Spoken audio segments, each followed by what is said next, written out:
we are going to start with the President of the Student Command, Manda Shikwambala, who is going to give us his message, and from there we're going to go to the Deputy President. On our far right is the Treasurer General, Ompile Mautwe. On her left is the National Chairperson, Veronica Mente. Near my right is the DSG, Deputy Secretary General, Bopi Mailola. Next to her is the Secretary General, Marshal Dlamini. Next to Marshal Dlamini, as earlier introduced. On the far right, on the right of the President, is the Deputy President, Nico Shibambu. We're going to start firstly with the message from the Student Command, President Manda Shikwambala. President.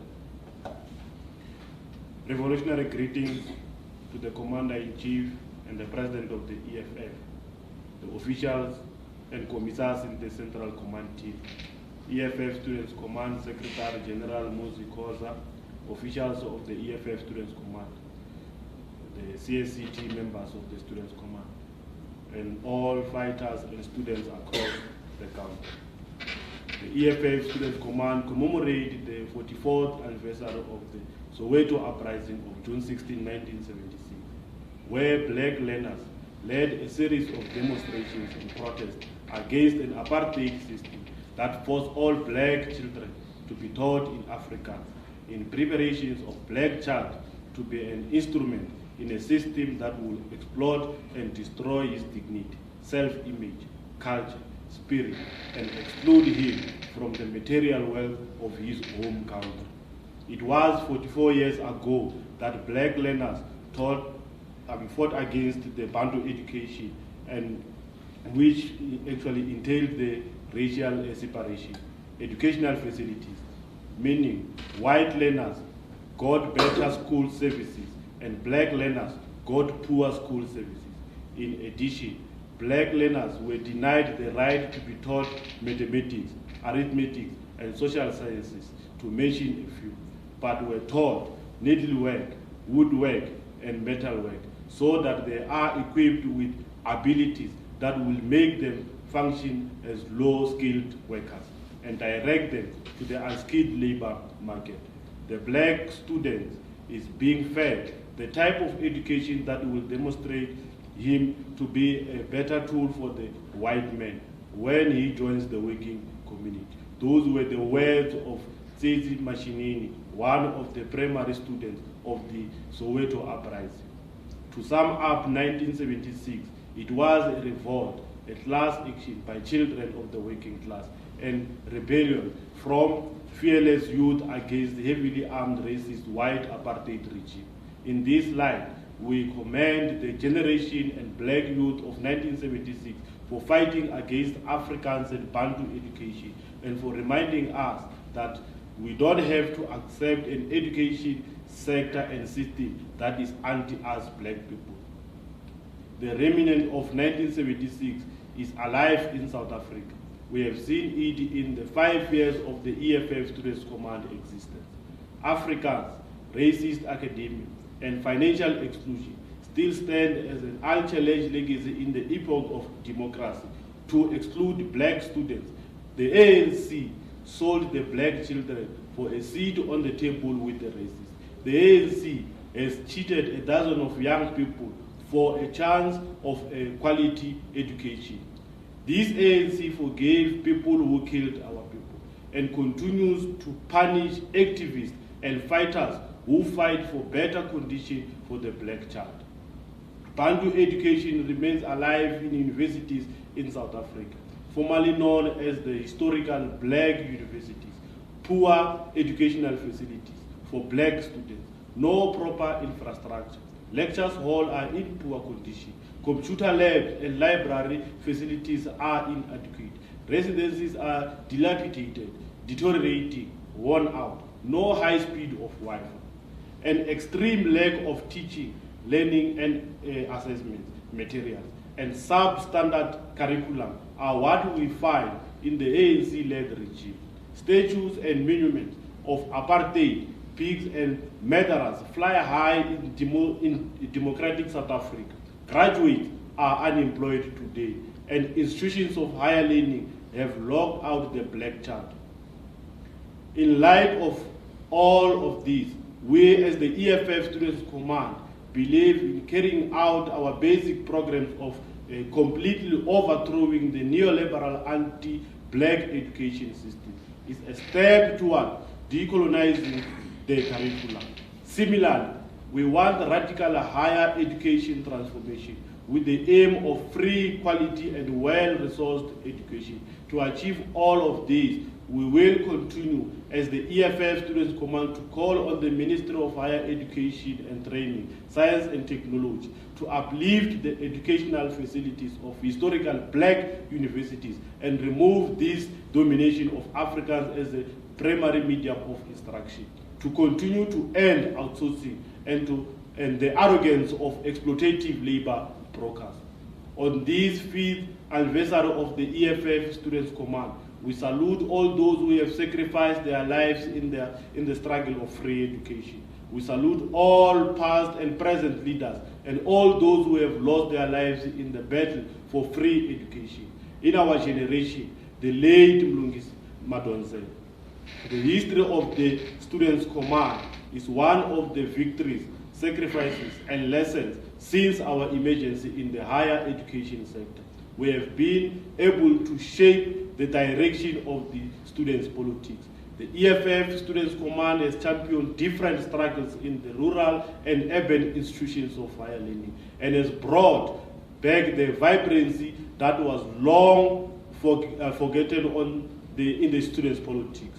We have fought for insourcing, the changing of the exclusionary language policy, the collapse of colonial statutes, access for the poor, and provided a home for the destitute African child who would have nowhere to go. Through Sizofunda Ngenkani campaign, the EFF Students Command has saved the lives of those who had nowhere to run to for this. We salute you, members of the EFF Students Command. The EFF Students Command honors the youth of 1976 by launching the following 16 youth demands. As condoms are free, we want women to receive free sanitary towels. 350 is a joke and insult to the unemployed. We want 1.5 youth unemployment wage and 3.5 for the unemployment. We want no financial, no academic exclusion in the institutions of higher learning. All historical debt must be scraped off by institutions of higher learning. We want Blade Zimande to step down as he has failed the black students in South Africa. We want justice for Mlungisi Madonsela and his family.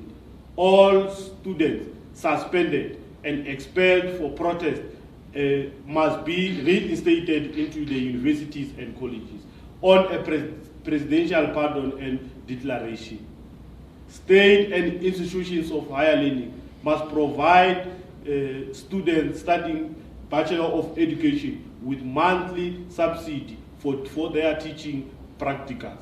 Removal of apartheid and colonial infrastructure and monuments in the institutions of higher learning and communities.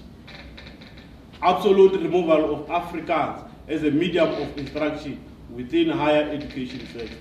Development of indigenous languages into academic, and also we want the compulsory introduction and usage of African languages as language of learning and teaching in the classroom. N+2 rule must be scrapped off completely by NSFAS. A full inquiry of institutional racism at UCT, Wits, Stellenbosch, University of Northwest, UJ, and UKZN. Let us continue to defend the legacy of 1976 by defending the dignity and the right of the black child. Let us defend the gains of the workers' struggle for its sourcing. Let us decolonize the curriculum and introduce an era of education that is service to Africa and her children. Happy birthday, EFF Students Command. Happy birthday, Amanda. Thank you very much, President of the Student Command. Indeed, happy birthday to the Student Command, which is turning 5 today. Now we move on to the rest of the program. the Deputy President, Roy Chibambu, will introduce the Commander-in-Chief. Deputy President, thank you. No, thank you very much, spokesperson of the Economic Freedom Fighters, Commissar Vuyani Pambo. Our task is not a very difficult task. It's a task of introducing a revolutionary, of introducing the leader of the economic emancipation movement, the Economic Freedom Fighters, the organization that is at the forefront of fighting for true independence, economic independence and emancipation for the people of South Africa and the entire African continent and diaspora. So I here to introduce a president who came from the student movement, who was sharpened by the revolutionary student movement, who had the same fighting spirit as those that fought in June 16, 1976. So if he was there, he would have joined Khotsose Athulo, he would have joined Hector Peterson, Hastings Ndlovu, he would have joined CIC Mashinini in calling for an end to apartheid, but also for an end to the apartheid system which was beginning to impose Africans. So ladies and gentlemen, the people of South Africa, we introduce to you the Commander-in-Chief and President of the Economic Freedom Fighters. Comrade President. Thank you very much, Deputy President and the officials of the EFF, President of the Student Command, and happy birthday to the EFF Student Command. Revolutionary greetings to the special generation of 1976 and the people of South Africa. Our comrades across the continent and in the diaspora, members of the War Council and the Central Command Team, provincial, regional, and branch leaders of the EFF, fellow fighters, and fearless ground forces of the revolution. I greet you all in the name of the economic freedom and in the fighting spirit of the fearless 1976 class. The people of the rich continent of Africa, we address you in a time of uncertainty and in a time when the South African society is leaderless. Like the 1976 generation, we have only ourselves to rely on because the President of South Africa and his factional cabinet have abandoned the ship and the poor black communities are feeling the impact of a deadly virus, while those who own the economy continue to make profits at the expense of our lives. As COVID-19 takes its toll on the country, the masses of our people, in particular the youth, are left to fend for themselves against the deadly virus and the painful reality of poverty. There is a retrenchment bloodbath as our people lose jobs despite guarantees that jobs will be protected. The leadership of this country has made a reckless decision that jeopardize lives, such as relaxing of lockdown regulations and the sale of alcohol, which devastating our fragile health infrastructure. As a nation, we must accept the fact that we have been left on our own to determine the fate of our children and the lives in our communities. On this historic day, the brave youth of 1976 must inspire us to act decisively and lead ourselves in the efforts of protecting lives and defending the dignity of African people. Most painfully, we have seen the re-emergence of the brutal war against the women of this country in the cruel murder of Tsegofatso and butchering of Naledi. We take this opportunity to extend our deepest condolences to the families of these two young women who had their lives taken from them by cowards who have no place in our society.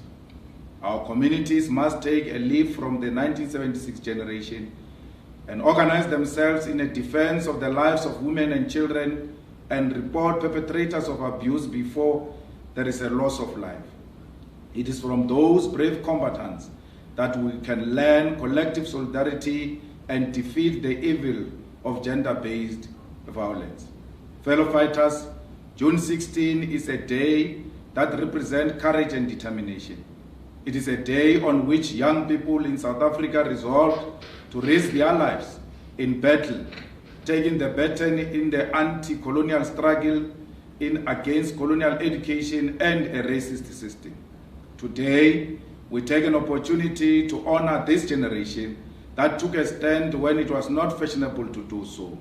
We choose to remember the fearless uprising of young people who confronted the brutal apartheid regime of machine guns and dogs with stones in their hands, and the idea that black children deserve to determine their lives in their land of their ancestors. We remember the likes of CIC Mashinini, Onkgopo Tsetiro, Sibongile Sithole, Antoinette Sithole, Stephen Bantu Biko, Khotso Siatlulo, and Hector Peterson, who sacrificed their lives fighting for the liberation of a black child. Fellow fighters, the memory of 1976 generation should continue to inspire us. We must make sure that we continue to fight for our freedom. Comrades, we have a responsibility to follow in the right direction. The apartheid regime, which legislated the exploitation and dehumanization of African people, was a regime that survived on fear and violence meted against black bodies.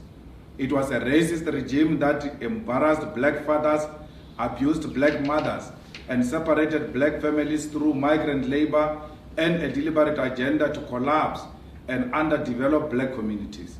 It was a system that declared old women girls and old men boys. It was a regime that survived on miseducation and the undermining of black people to a point where it declared that all that a black person is good for is to cut wood and carry water.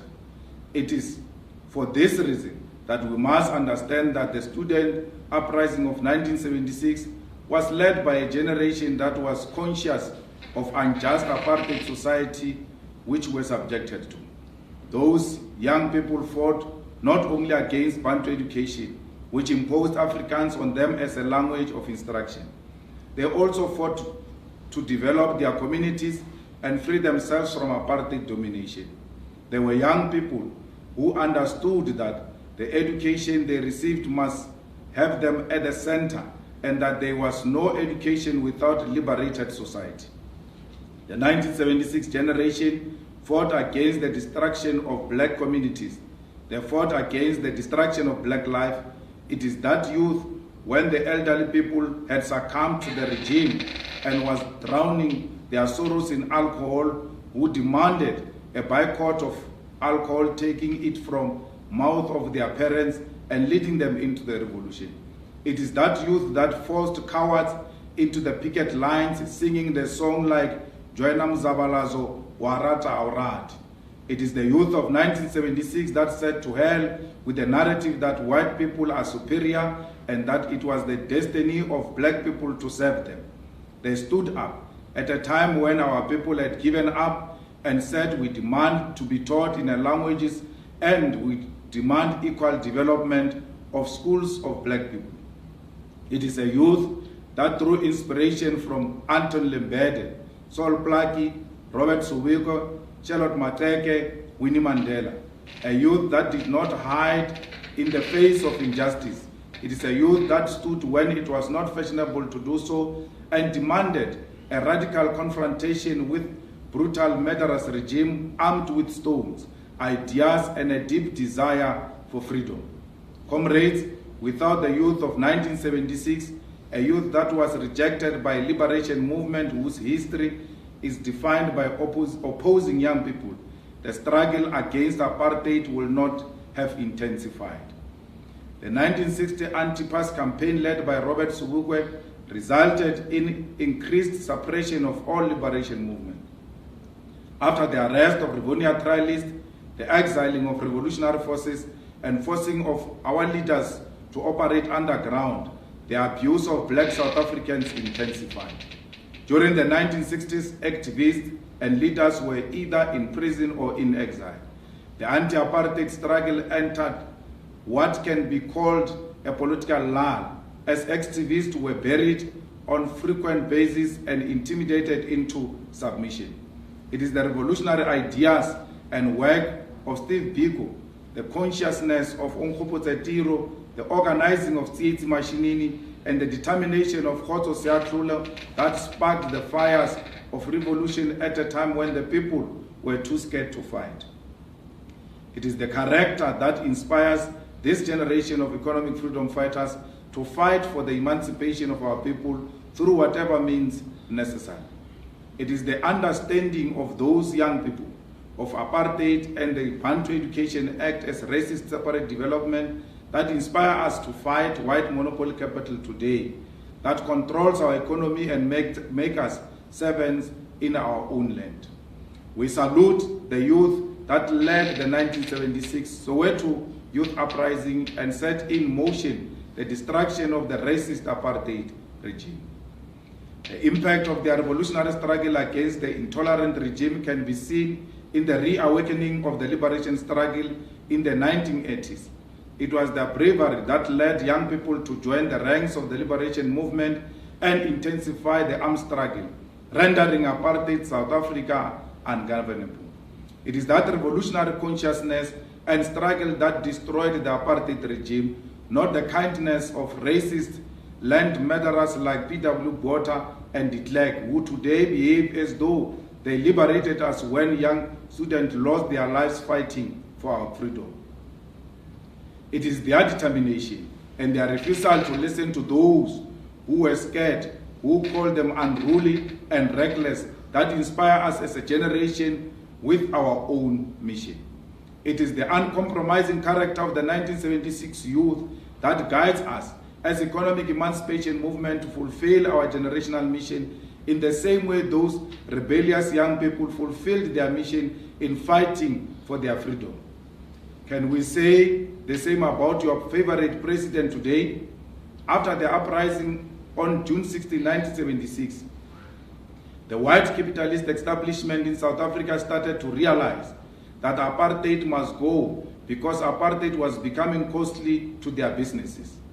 That is why in December 1976, the white capitalist establishment led by the Oppenheimers, the Ruperts, and the Minel families launched an organization called the Urban Foundation.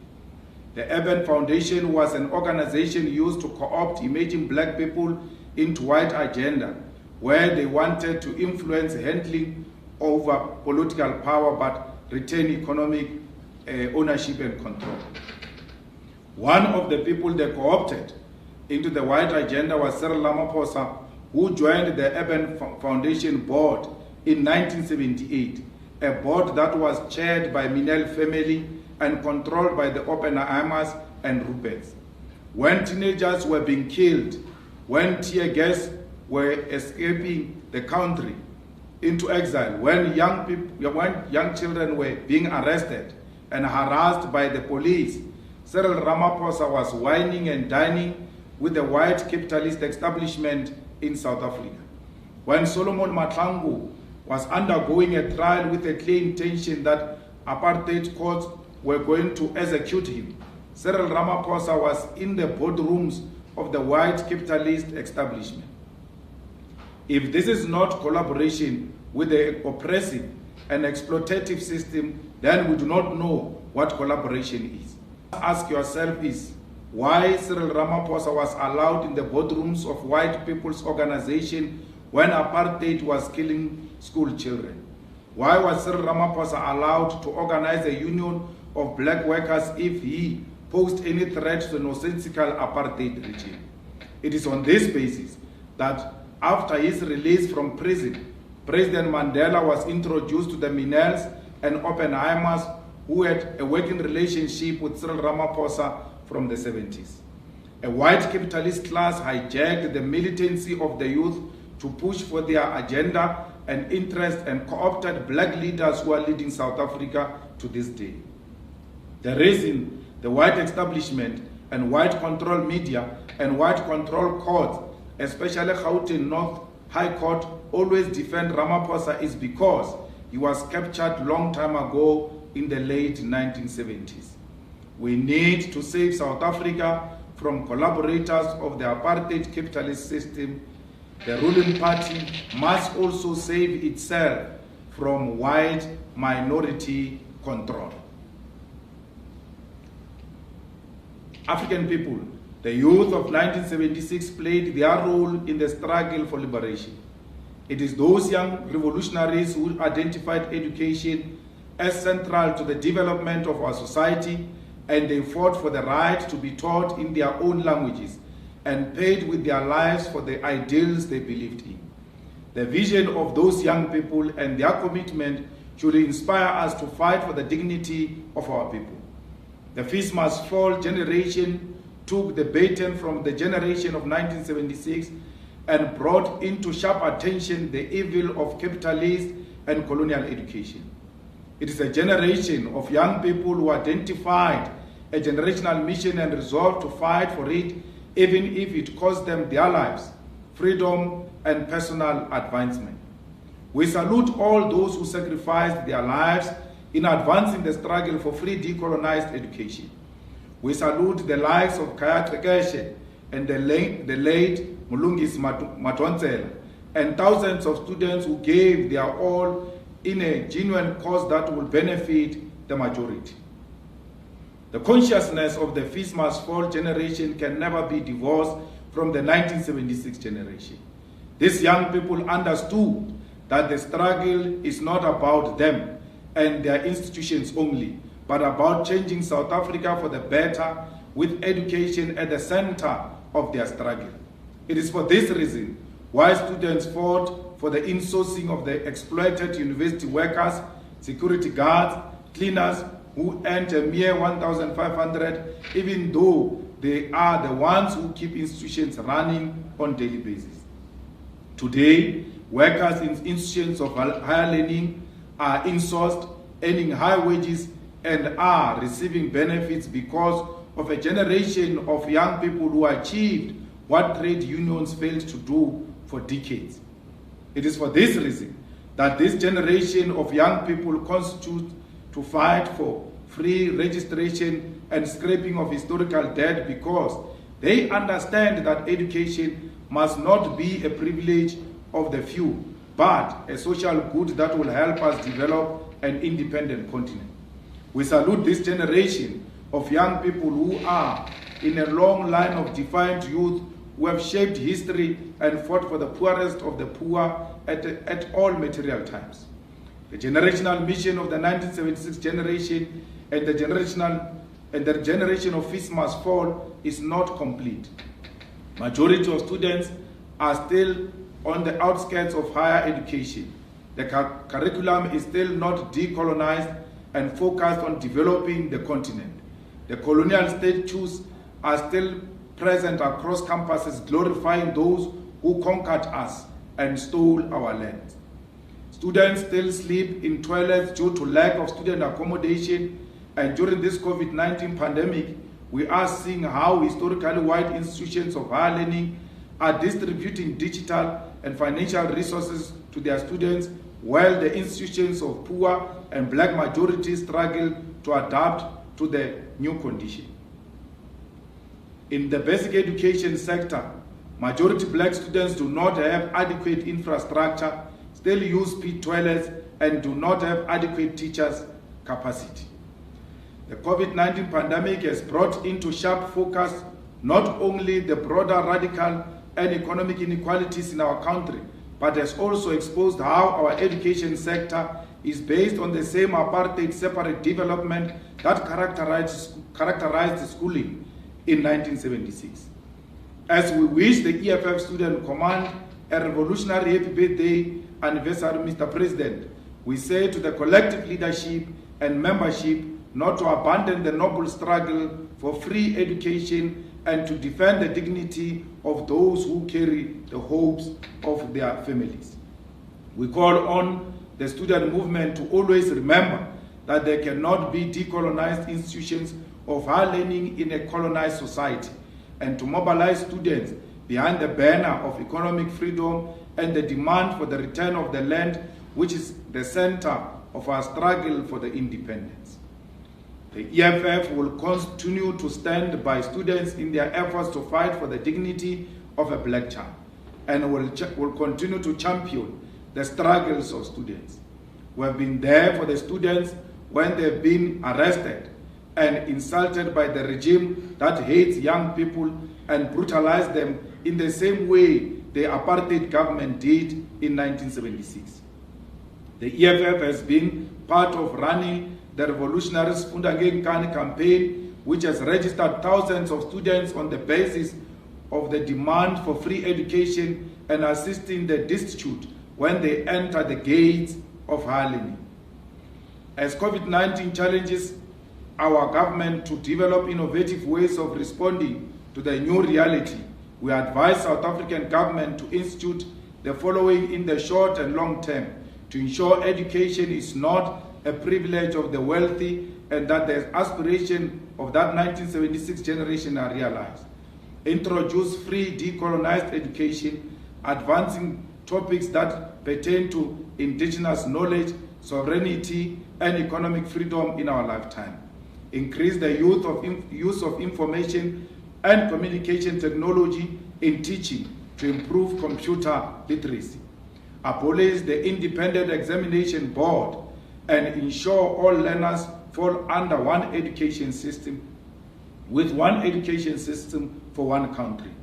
Undergo massive infrastructure development of schools through the establishment of computer labs, provision of clean water, and abolish the system of pit toilets in schools completely. Establish safe scholar transport for learners, particularly in rural areas.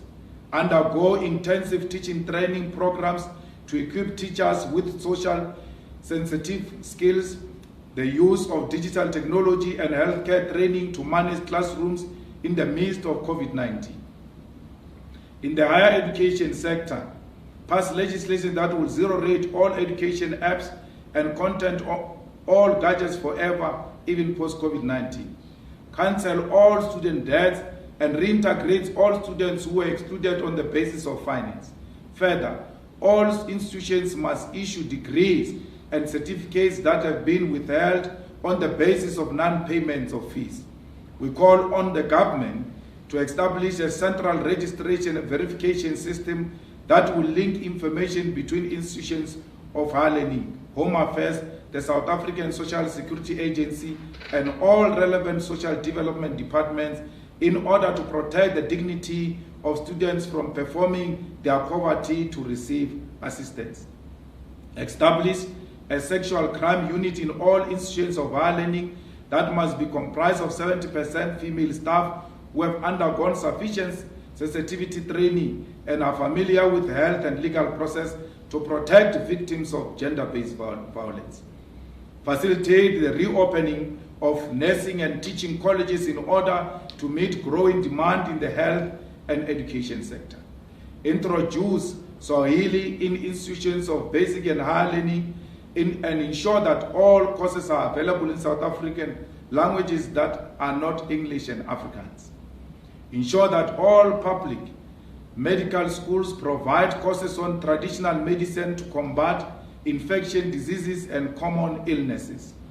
Establish satellite campuses in strategic economic zones to ensure localized development and cap migration of skilled young people to metropolitans such as Johannesburg and Cape Town.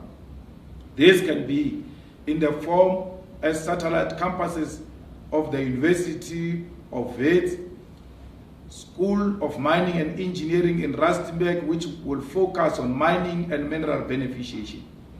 A satellite campus of University of Limpopo School of Physical and Mineral Sciences in Phalaborwa, Mokopane, and Sekhukhune, which will focus on mining and mineral beneficiation. A satellite campus of University of Pretoria's Faculty of Natural and Agricultural Sciences in Etlanzeni in Mpumalanga, which will focus on agriculture and agro-processing. A satellite campus of University of the Northwest School of Agricultural Sciences in Dr. Kenneth Kaunda, which will focus on agriculture and agro-processing. A satellite campus of the University of Cape Town Faculty Engineering and Build Environment in ZF Makau District Municipality, which will focus on renewable energy. Through these short and long-term solutions, the demand of the generation of the 1976 youth uprising can be fulfilled, and a society where education is at the center of continental development agenda can be achieved.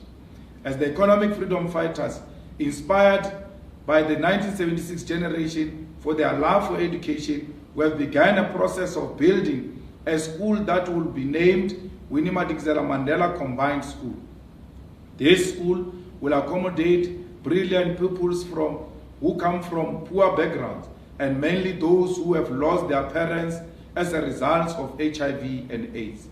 The school will have an independent board of trustees and will be equipped with the best teachers and the best sporting equipment. It is a school that will champion new decolonized modes of teaching, learning, and center Africans and African development in its curriculum.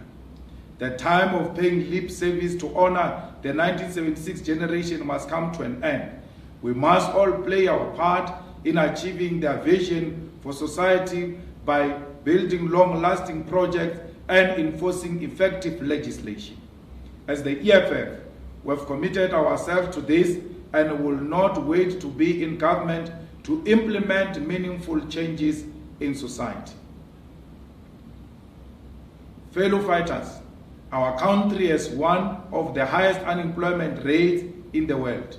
50% of all people between the ages of 15 and 35 are unemployed and are sitting in our communities, becoming more unemployable and resorting to crime and alcoholism.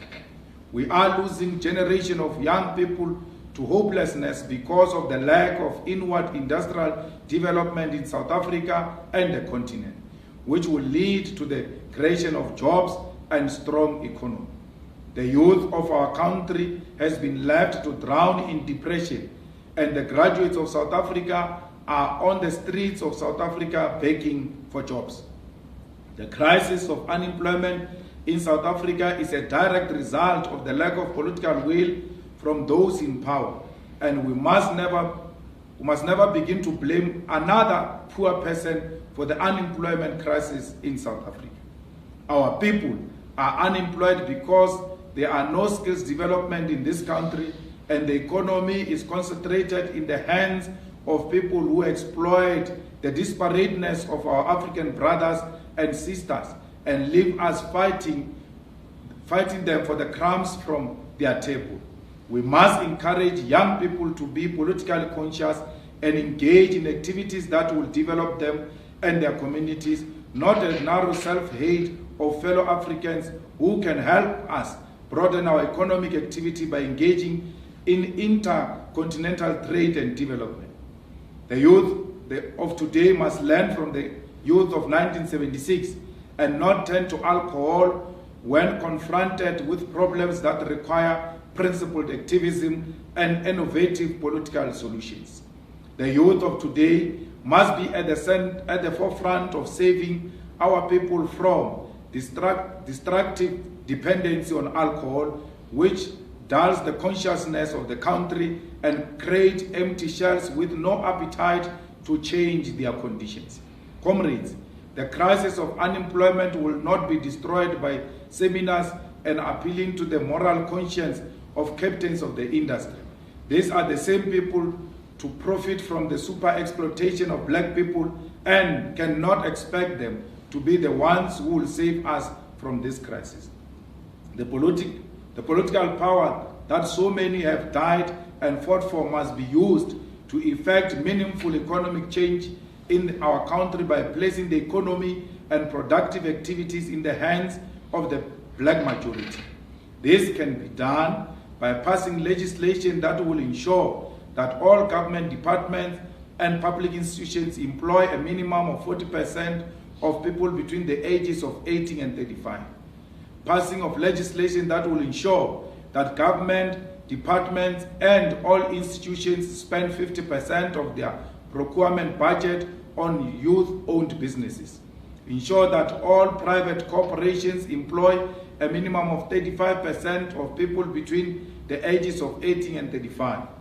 Ensure that a minimum of 40% of budget allocation to government department in all spheres of government is specifically set aside for youth empowerment and upliftment.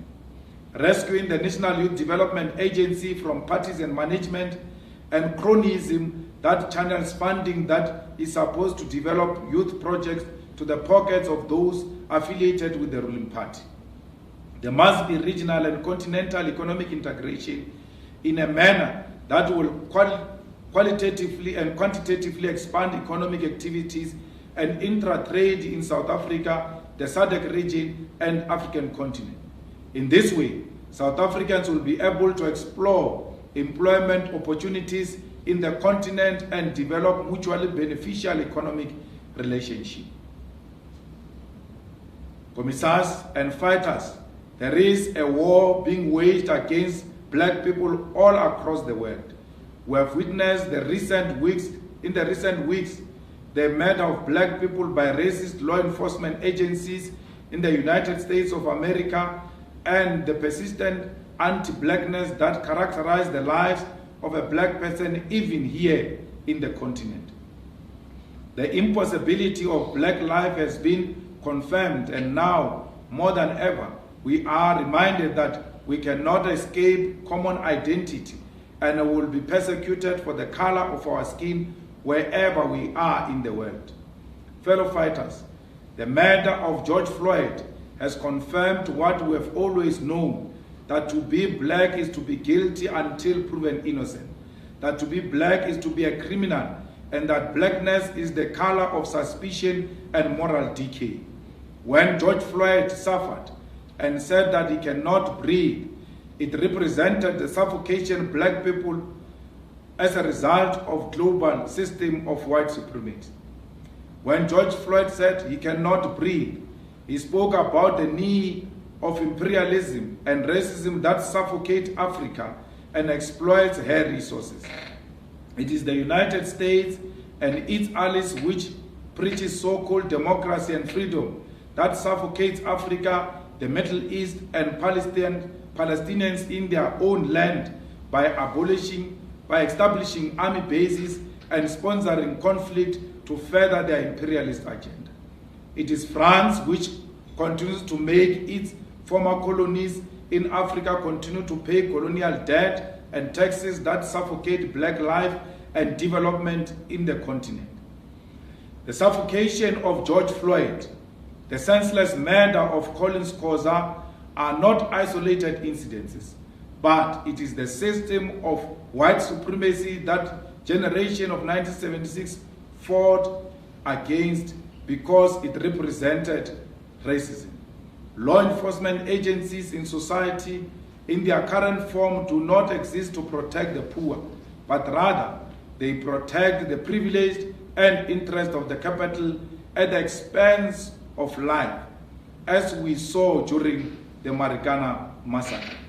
The hate for black people is institutionalized, and as a result, wherever you go in the world, it is black people who are insulted, undermined, and murdered. Here in the continent, in South Africa, we practice hate against African people, leading the murder and persecution of fellow Africans. There is no difference between the murderers of George Floyd, who treated him like he was guilty and murdered him, and those who assume that Nigerians and Zimbabweans are criminals. Stop blaming a nationality for acts of criminality. Stop blaming a nation of African people for the crimes of individuals. These criminals will not be able to operate in South Africa without assistance from those in our communities and without assistance from corrupt police. We must identify those who are assisting criminal acts in South Africa. We must isolate police who take bribes in order to ignore criminal acts in South Africa. Let us stop treating Africans as if they are criminals, because that is a self-hate that makes you see fellow Africans through the eyes of those who colonized us. Today, since we have entered level 3 of the national lockdown, it is South African men who are murdering, butchering, and raping South African women. It is South African men who are beating their children and abandoning their families. Where are the hypocrites who want to blame fellow Africans for all the social problems of South Africa? Let us not be cowards. Let us not be hypocrites like a government that shows solidarity with Black Lives Matter in America but murdered Marikana workers who demanded a living wage. Let us not be hypocrites like a government that arrested and brutalized students for demanding free education yet calls Black Lives Matter abroad. Let us not be hypocrites. Let us not show solidarity with Africans being abused and humiliated in China, yet we embarrass and humiliate Africans here in South Africa. Let us not be cowards and identify Bill Gates as an enemy, yet we don't want to accept that there is a capture happening in South Africa facilitated by the Minel, Rupert, and Oppenheimer families. We must be consistent and we must lead by example in defending the lives of black children. Let us understand that as Africans, we are one here in the continent and in the diaspora. We exist in the international community and our struggle as black people are one. And we can practice black consciousness and defend each other at all costs. We must not subscribe to a narrow consciousness where we only concern ourselves with the problems of our villages and township and the politics of South Africa. We must begin to accept that white supremacy and capitalism exist as an international system. It is for this reason that we must show solidarity with Collins Khoza and George Floyd at the same time, because the struggle is the same. That is why we are subjected to the destructive monetary policies of the IMF and World Bank. That is why we are subjected to paying colonial debts, and that is why the mineral resources of Africa are extracted to the benefit of Western economies. We must set the example here in Africa and treat our fellow Africans with dignity. The EFF continues to support the family of Collins Khoza and will seek justice for the Khoza family through all legal means possible. The global movement for the fall of the statues of all colonialists is in line with the EFF's mission for decolonized society. It was the EFF that called for the removal of colonial statues and took this struggle into its hands, even when we were told that it is vandalism and destruction of history. The history of colonialism must never be glorified or respected. The statues of colonialists like Rhodes, Hendrik Verwoerd, Paul Kruger, Louis Botha represent a painful history of land dispossession and murder of African people. To allow these statues to exist in places of integrity and at the center of our democratic society is to undermine the memory of those who died in the hands of murderers and to celebrate genocide. You will never find a statue of Hitler in Germany and hear nonsensical arguments that it is the preservation of history. It is because the lives of black people is so disrespected that those who practice genocide on our people must be celebrated and their history preserved. It is because of a belief that colonialism was a process of development that thieves stand at the foot of a democratic parliament. We welcome the long overdue agreement by the society that this colonial symbol must fall. Within them, the stem in the South African national anthem must be removed, as it is an anthem of racist apartheid society which was sung while our people were being brutalized by the apartheid regime. Fellow fighters, there is a brutal war against women in this country. We say Black Lives Matter, yet black women are being beaten in their homes. We demand for black lives to matter, yet black women are being kidnapped, raped, and brutally murdered here in our country. The ruthless murder of women is done by cowards who exist in our society that hates its own mothers, its own sisters, and its own daughters.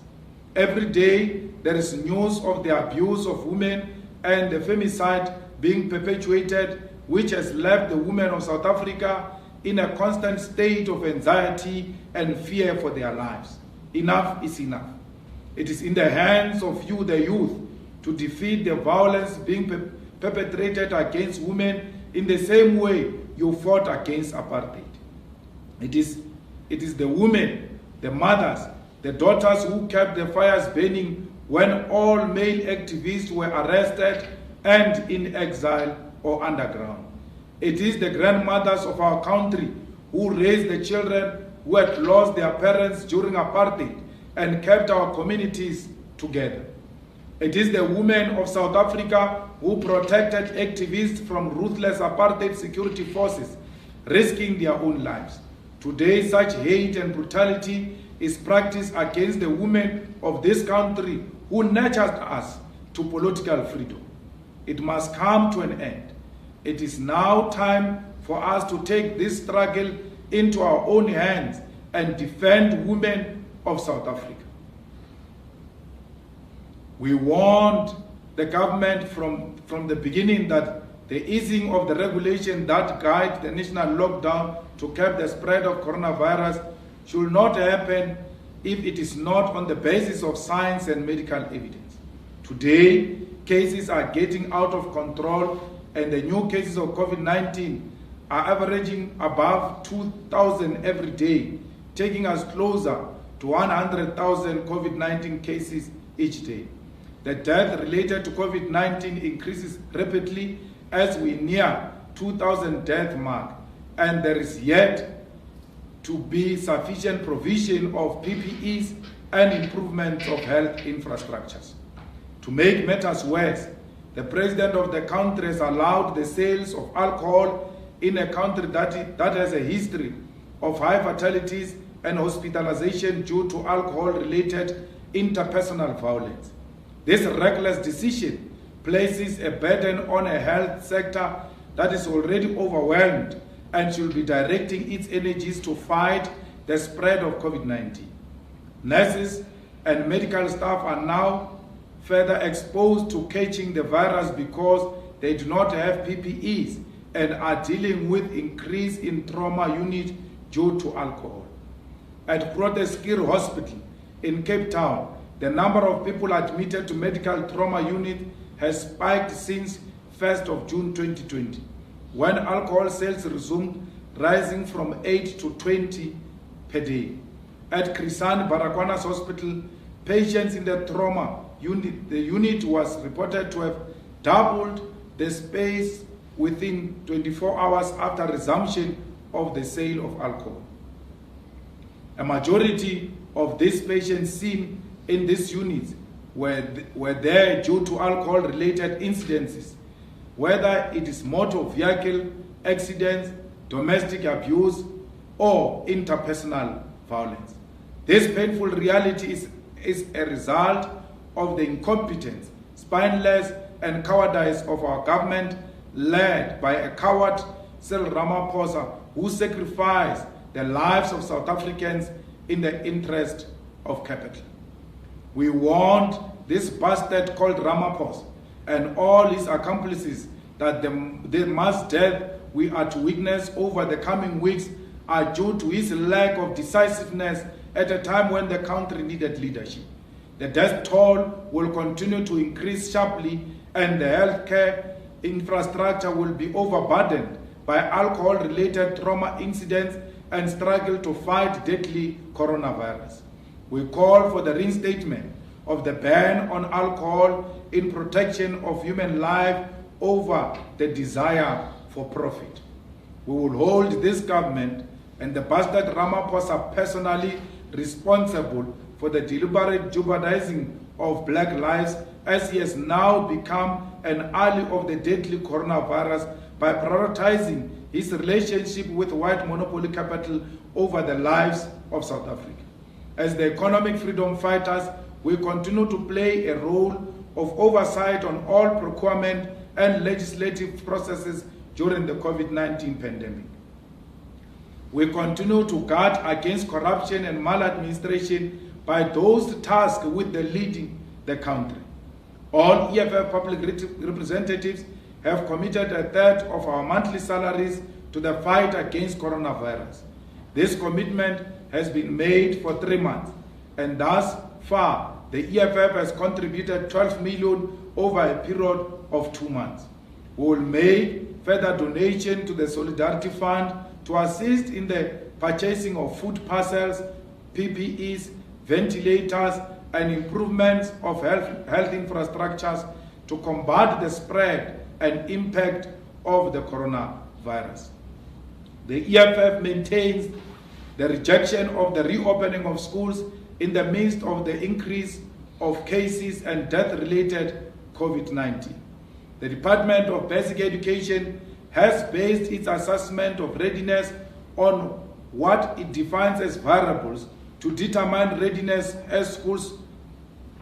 of schools, according to them, can never be 100% ready.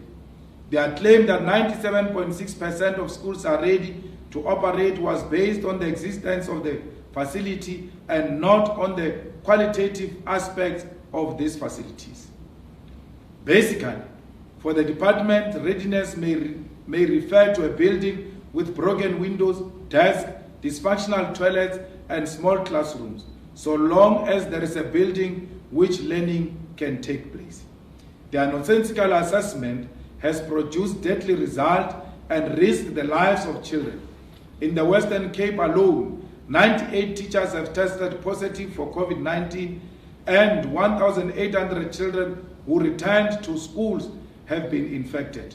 20 schools have had to close due to positive COVID-19 cases. The reckless decision to experiment with children will end in tears, and we will hold the bastard Cyril Ramaphosa personally responsible. Fighters and commissars, we welcome the judgment by the Constitutional Court which has ruled that the Electoral Act 73 of 1998 is unconstitutional insofar as it does not make provision for independent candidates to contest representation in the National People's Assembly and provincial legislatures of South Africa. We welcome the Constitutional Court judgment insofar as it enhances our political democracy and interprets the Constitution and the Bill of Rights in a manner that opens up our political system to people of different political persuasion. The EFF will monitor and participate in the parliamentary processes that will fine-tune legislation to ensure the maximum and fair participation of independents in our political system.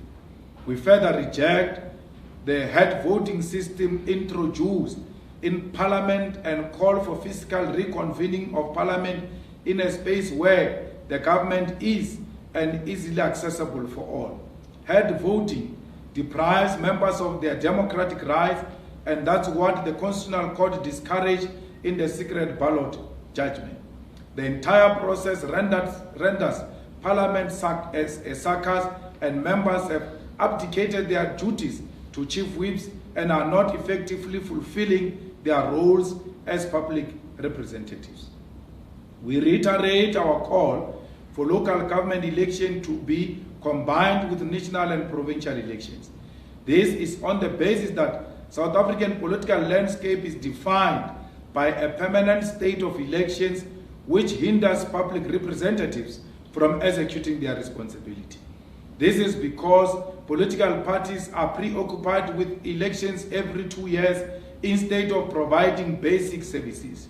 We therefore call for the postponement of the 2021 local government elections on this basis, and in order to manage the impact of the coronavirus and ensure full participation in the electoral processes. It is our duty as an organization of the poorest of the poor to foster continental unity and respond directly to all attitudes that undermine the dignity of others and the broader goal for for economic emancipation and defeat of imperialism. We must never allow ourselves to be misled into hatred of those who share a common experience with us. Such attitudes are orchestrated by former colonizers in an attempt to render African people a child race which is at war with each other and needs supervision. Accordingly, we take this opportunity to remind South Africans of the need and importance of unity amongst Africans in order for our objective of economic freedom to be realized. We must integrate African economies in order to undermine the neoliberal global economy which survives on unequal trade with Africa and the exploitation of our raw material. We must achieve political stability within the continent in order to build one united state of Africa with a central economy and one parliament. Accordingly, we welcome the resignation of former Prime Minister of Lesotho, Thomas Thabane, and call for a peaceful political transition in the country, where a suitable and accountable leader will be elected. We continue to extend our solidarity with those resisting the anti-humanitarian monarchy in Eswatini. The EFF maintains its call for boycott, disinvestment, and sanctions against the apartheid state of Israel as a concrete form of solidarity with the Palestinians to end the illegal occupation of Palestinian territories by Israel. We further extend our solidarity with the people of Western Sahara to realize real political independence from colonial domination that terrorizes the regime. We call for meaningful intervention by the UN, the AU, and all humanitarian bodies in the slave trade of black Africans that is happening in Libya, that has resulted in thousands of Africans seeking asylum in Europe.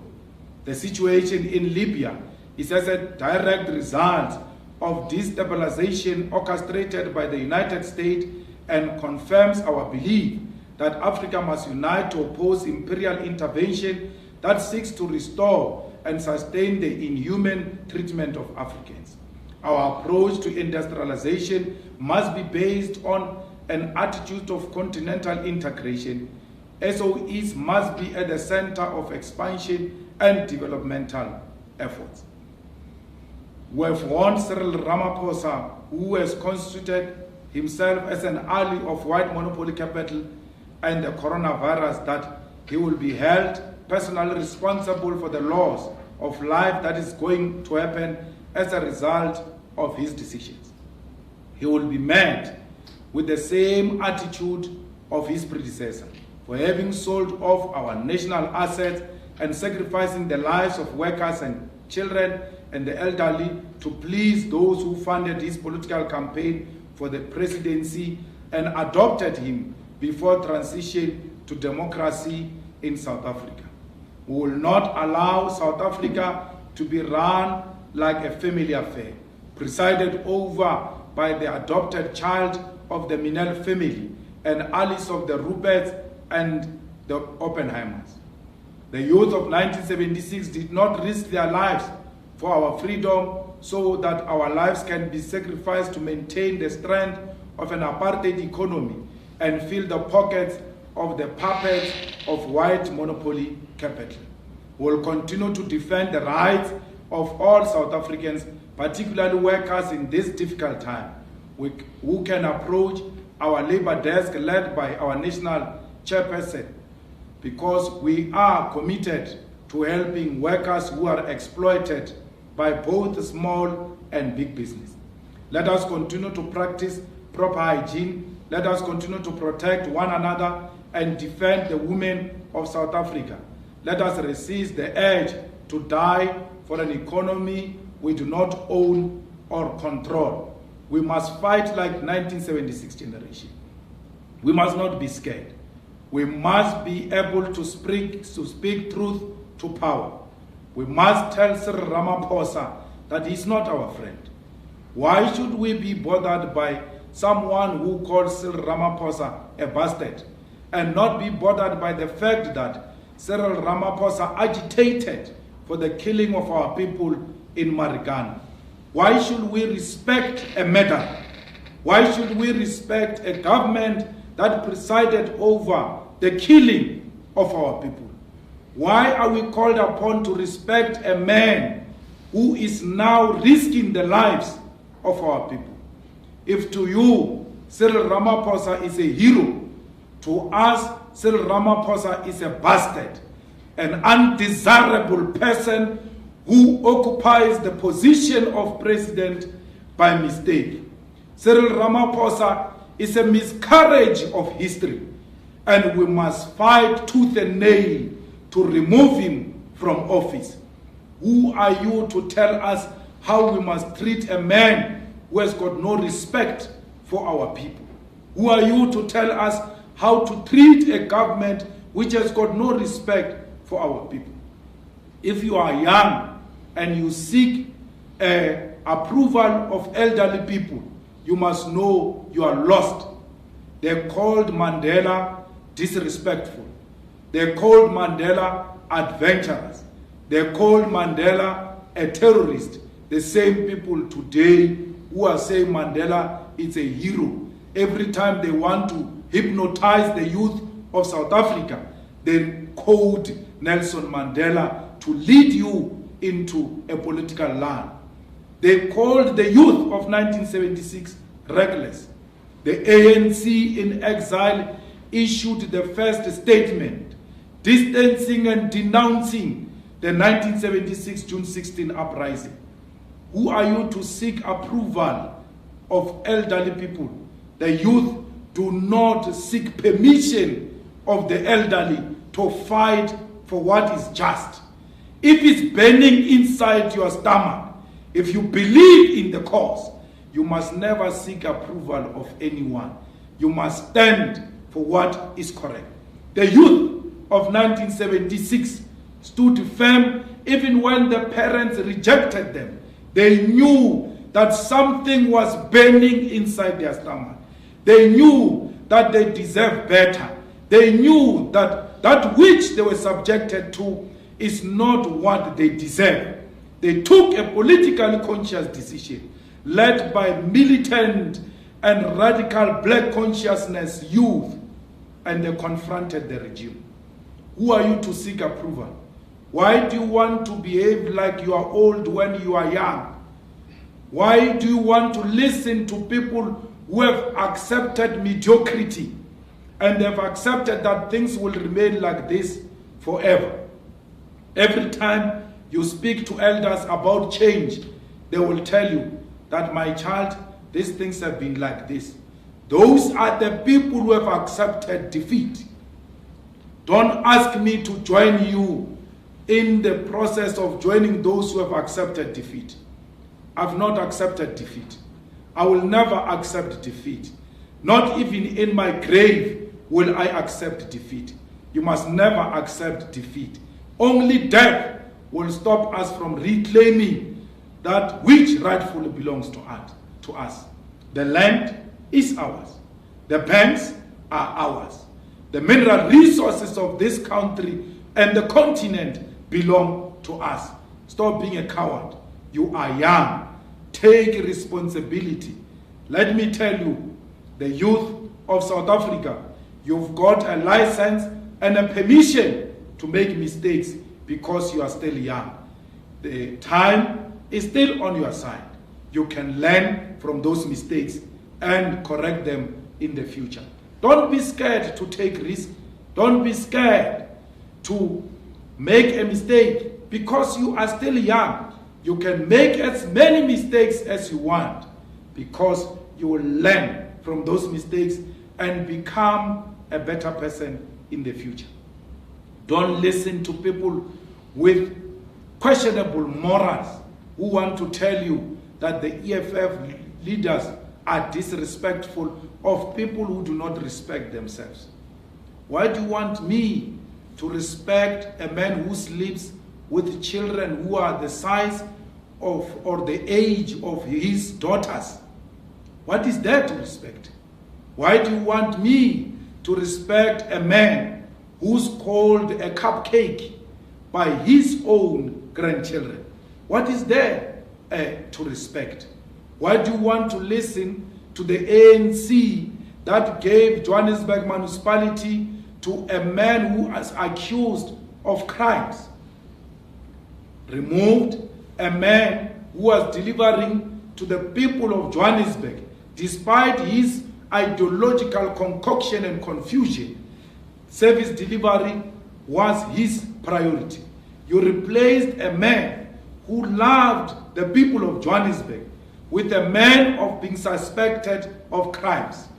When such a man goes and works with drug lords, and when such a man goes and works with convicted criminals, you now start asking questions as to what really happened. Those are the people who must tell the EFF how to treat themselves, how to treat a president with questionable morals. These are the people who think they can tell the youth of South Africa on how they should conduct themselves. Today, Johannesburg is a crime scene. It doesn't matter how many legal letters they can write. Johannesburg is a crime scene.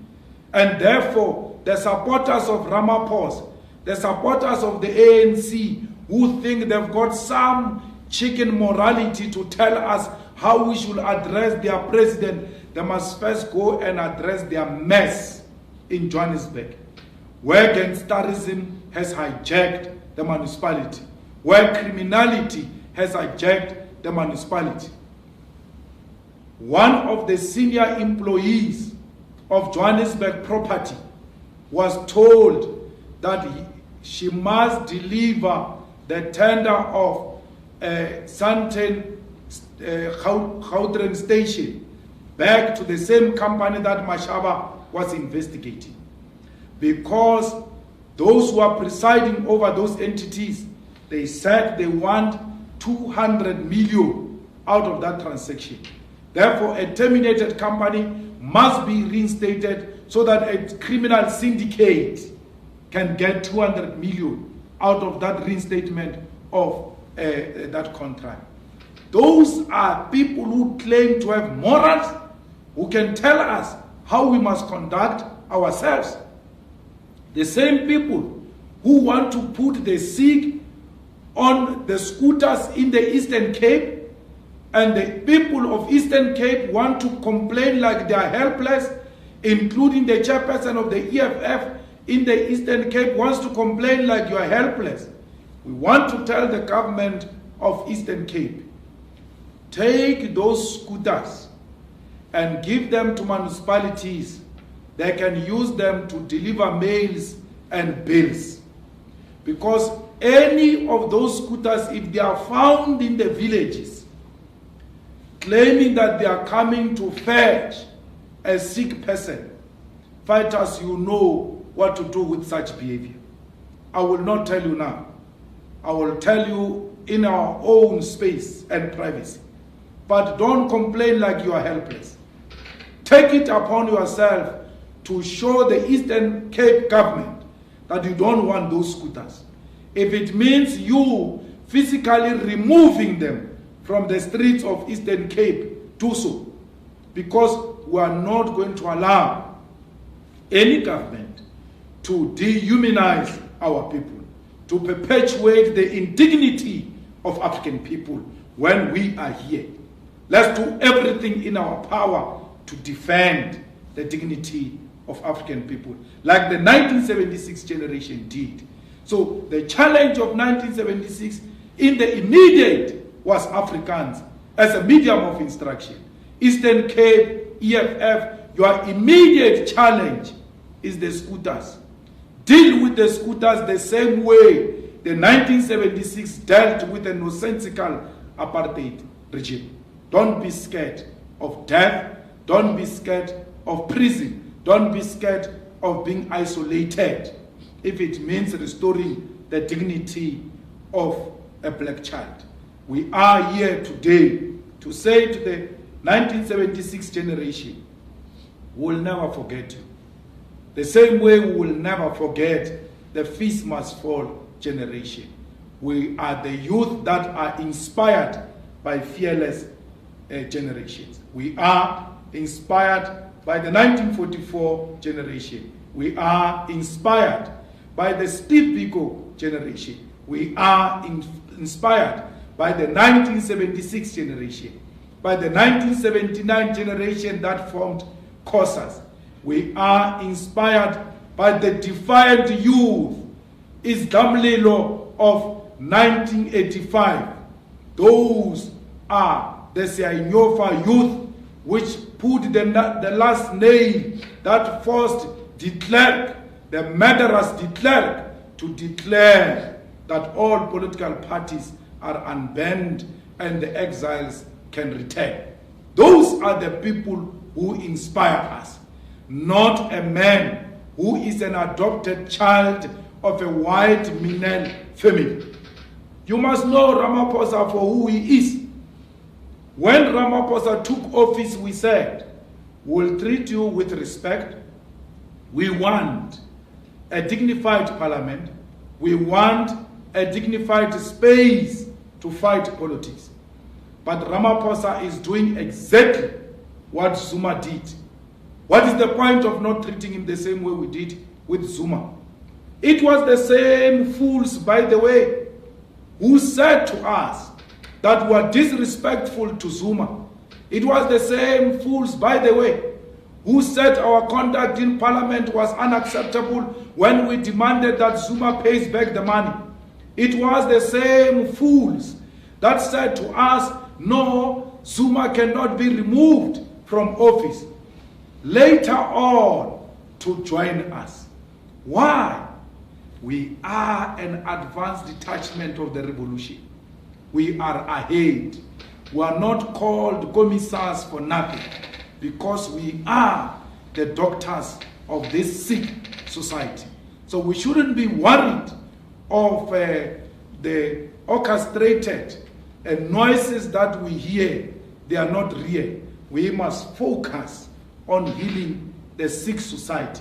It is only a sick society that can elect a president who instigated the murder of 37 unarmed people who were asking for shelter, who were asking for food, who were asking for a living wage. They never committed crime. You come and want to condemn us for calling him a bastard, but you never call him out for having killed our people. Instead, you saluted him by giving him the last office. We are not friends of Ramaphosa. We are not members of the ANC. All those who serve Ramaphosa must know that our relationship with you and us being nice to you should never be confused to be meaning we are pursuing the same agenda. You are pursuing the agenda of white monopoly capital, which its ideology is white supremacy. So we are not part of that. Our kindness, our respecting you and engaging you with some level of maturity and understanding should never be confused to be meaning we are friends or we are in the same cabal. We are not part of ANC factions. We are not part of your Ramaphosa faction. Even Ramaphosa himself must know that our engaging him, our calling him, does not make us his friends. We're not. We'll never be friends with him. We do so because we have a duty to serve South Africans. We have a duty to communicate with anyone who occupies that office of the president, because that office belongs to us. It doesn't belong to the bastard family of Minel, of Ruperts, and the Oppenheimers. The enemy today of black people, the enemy today of anyone who's black conscious, the enemy today of anyone who wants to continue the fight of the 1976 generation. That enemy is Minel family, is Rupert family, is the Oppenheimer families represented by Ramaphosa, the man who was adopted in the late 70s. If we are talking nonsense, Ramaphosa has got all the resources, both of the state and of capital. He can sue us. We challenge him to sue us because we do not speak nonsense. We speak truth to power. That's who we are. You must know your president. Why do they want to hide the truth from you knowing who is presiding over us today? Who is responsible today for the black genocide that is about to happen? It is a man that was adopted by the Minel Swimi. So we don't care what the old ladies who masquerade as the youth of the ANC are saying. They don't know anything. They've got no clarity of purpose. They don't even know what they represent. There is no longer ANC Youth League. The ANC Youth League was killed and destroyed by Jacob Zuma, held by Cyril Ramaphosa. There are these fools on social media called RET forces who think that we need their approval. We don't need the approval of RET forces. These clowns that supported Zuma think that because we have a problem with white monopoly capital, we must seek their approval. We don't want approval of the so-called RET forces. We are no friends of RET forces, neither are we friends with Jacob Zuma. We are friends with the rejected. We are friends with the dejected. We are friends with petrol attendants. We are friends with domestic workers, the farm workers. We are friends with all students who can't get their results today because they did not pay the fees. Those are our friends, not those who were dining with white capital in the 70s. Ask yourself, what was my president doing in the boardroom of a foundation that was formed to protect the interest of white capital? Why was this man allowed to sit in the boardroom with white capital when children were dying on the streets? Why was Cyril Ramaphosa not sent to Robben Island when those who were with him in prison were sent to Robben Island? He was sent home. You ought to ask those questions. Please don't impose your ignorance on us. We are not part of the mob. We don't want to be approved by journalists. We don't want to be approved by woke blacks. We know where we are going. We've got a generational mission, and that mission will be achieved. That mission will never be betrayed because we want to please the white monopoly capital. We will never engage in political expediency because we want to be in the good books of Ramaphosa and his ministers. You are worried about the word bastard and not worried about the killing of our people, not worried about stealing of food parcels, telling us about respect of elderly people. That's what you said in an attempt to delay and derail the revolution. You are not going to do it with us. You have done it with the rest of the generation before us. With us, you will not get an ear because we've got an appointment with the future and we're going to make it to that appointment. In conclusion, I want to personally send my condolences to the family of Thabo Makunyan, my political mentor and commissar, who taught me many other things. He's been buried today. That is a man who engaged in struggle not to benefit himself or his family. Thabo Makunyan comes from Sesheu in a family where their father was the first black doctor. despite their father being the first black doctor in Seychelles, despite the privileges that Thabo Magunyane had, he took a conscious decision to join the struggle and fight for those who do not have. Today, he's being laid to rest. On the same day, his friend Peter Mokaba was laid to rest. They chose a correct day because Thabo Magunyane loved the young people. Thabo Magunyane spent most of time servicing and grooming young people in Polokwane, in Limpopo, and the whole of South Africa. He was in Robben Island. When he returned from Robben Island, despite his family discouraging him from engaging in politics, the man continued with the struggle after spending 5 years in Robben Island. He was in and out of prison, in the Polokwane prison, for pursuing the political struggle. We are inspired by people like him. I'm reminded deeply by Rudolf Pala when I was complaining that all the tributes the ANC has been writing about Thabo Magunyane are badly written, and they appear like they are written by people who do not know Thabo Magunyane. And Rudolf Pala told me that he had written a very befitting tribute for Thabo Magunyane. But the reality of the situation is that those who are presiding over government and the ANC today are the people who do not know who Thabo Magunyane is.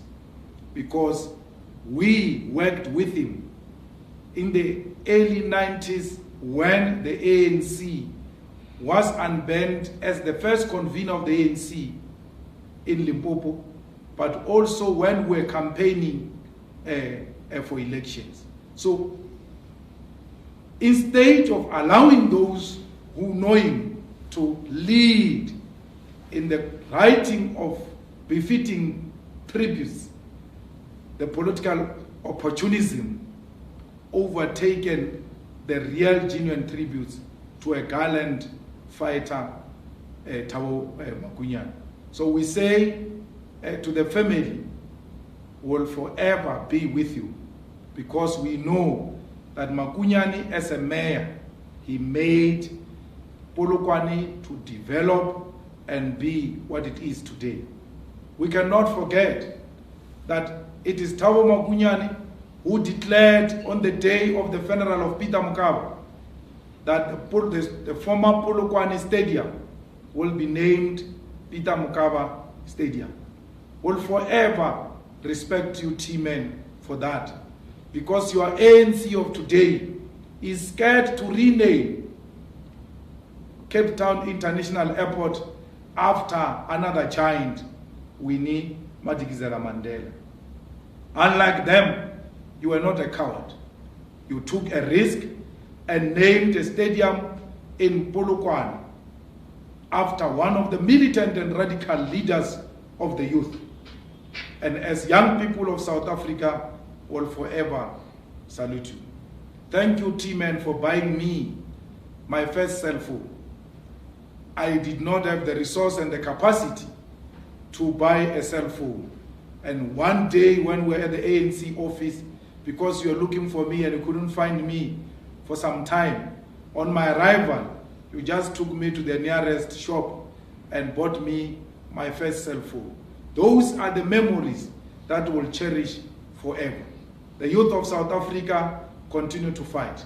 Continue to fight for what rightfully belongs to you. At the back of your mind should always be land. Whether you are fighting for saloons to be opened, think of the land. Whether you are fighting for restaurants to be open, think of the land. Whether you are fighting for cigarettes to be sold, think of the land. Whether you are fighting for alcohol to be banned, think of the land. Everything else we fight for must be linked with the land.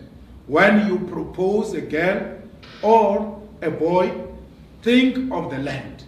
Your introduction, perhaps your conclusion, should say something about the land, because at the center of everything that we do, we should be preoccupied with the struggle to reclaim our land. Let us continue to be inspired by the fearless generation of 1976. I thank you. Mandla!